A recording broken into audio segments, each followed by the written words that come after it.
Taking you out to City Park, beautiful, lots of sunshine. Futurecast shows clear skies continue through the afternoon hours. We're expecting dry conditions statewide overnight, taking us into tomorrow morning.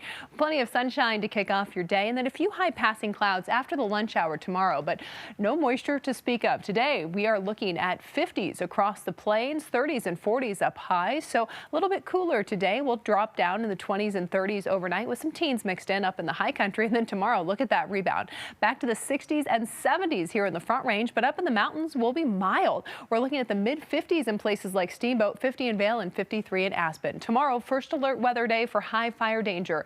Windiest locations, we're looking north of Wellington, where we could see gusts reach 80 miles per hour, and across the foothills and the Front Range mountains. Yes, we're looking at gusts upwards of 90 miles per hour. That means rapid fire spread. So we do have high wind watches in place, red flag warnings, as well as fire weather watches out across northeast Colorado. Take a look at this. By tomorrow afternoon, look at those wind gusts. Places like Netherland, 92-mile-an-hour gusts, but it's going to be cranking up in Estes Park as well. 84-mile-an-hour gusts possible. It stays windy on Friday and even windier on Saturday, especially across those foothills. So that 93 corridor between Boulder and Golden, that's going to be a very breezy location for the next 3 days. So first alert weather days possible Friday and Saturday.